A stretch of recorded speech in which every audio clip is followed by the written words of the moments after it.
So, you applied to your dream school on October, November, December, and for the past couple of months, you've been waiting just so anxiously to find out if you got in or not. Well, guess what? It is March, and that means people are finding out if they got accepted or declined to the colleges that they applied to. It's the only thing that people are talking about in the hallway. Bro, did Harvard accept you? Nah, but you know what? I'm better than that. But then you receive a letter in the mail. You know it's from your dream school, and you are extremely anxious to open it. And as you open the letter, little by little,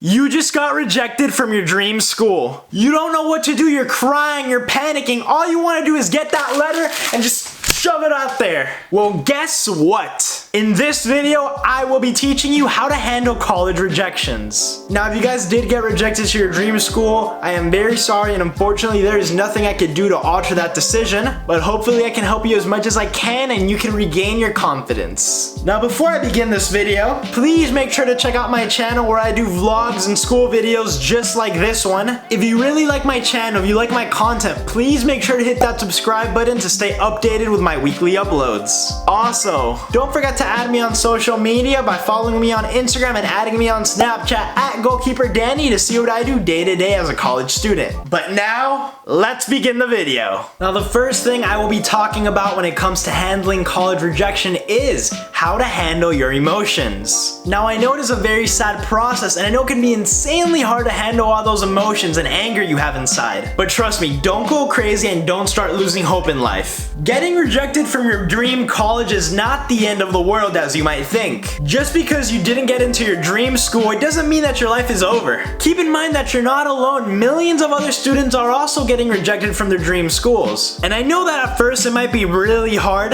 but truth is you just can't sob over a college rejection forever. In fact, let the college rejection motivate you. Let it make you become a better student than you were before. Just know that there are so many different things you could do about handling a college rejection, and trust me, sobbing over it is not one of them. But maybe the second thing I will be talking about will really help you when it comes to handling a college rejection, and that is consider a transfer. Now, what do I mean by a transfer? What I mean is just because you get rejected the first time you applied, it doesn't mean that you have like no chance of ever attending the school. And you probably don't know how this works. You're probably thinking, oh, I just got rejected. How am I ever gonna like attend the school if I like got declined basically? And that is where the beauty of transferring comes in. Maybe consider doing your freshman year of college at another school, and then when you're about to enter your second year, reapply to your dream school as a transfer student. You see, it's called transfer student because you're transferring from one school to another. It's that simple. And don't think this is really weird or strange. There's actually a lot of people that do this. They go to a small school or like a local community college freshman year, get amazing grades, do amazing things, really stand out, then apply as a transfer student to their dream school, and boom,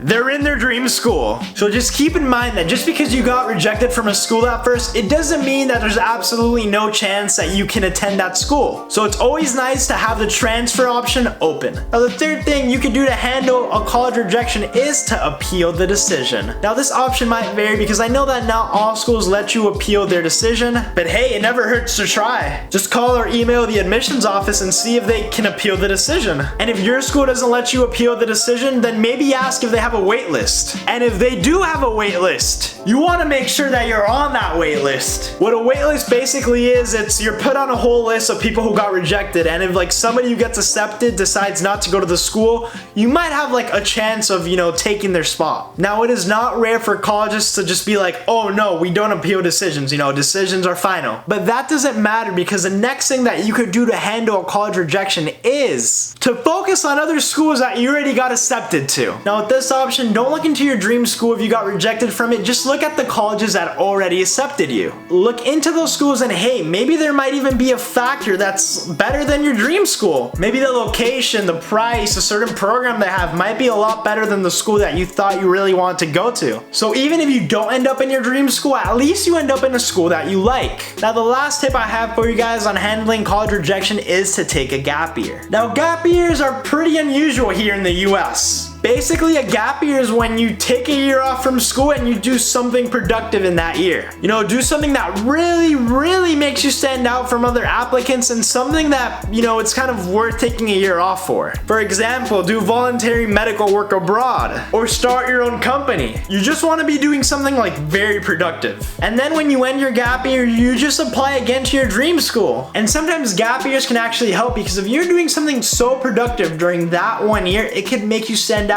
just so much from other applicants. But be very careful with the gap year. You don't want to be slacking. You don't want to be lazy with it. You want to take full advantage of it. Even though gap year is an extremely rare option here in the US at least, it is an option. So if you do get rejected from your dream school, just keep it in mind. Alright, well that is it for this video. My biggest piece of advice for handling college rejection is don't sob over it. You need to move on. Just because you got rejected from your school, it's not the end of the world. There are many steps you can take to still have a very successful future. I do hope this video helped you guys out. If it did, please make sure to give this video a like. Also, don't forget to subscribe to my YouTube channel to stay up to date with my weekly uploads. And do not forget to follow me on Instagram and add me on Snapchat at GoalkeeperDanny to see what I do day to day as a college student. That is it for me, and always remember, stay hydrated.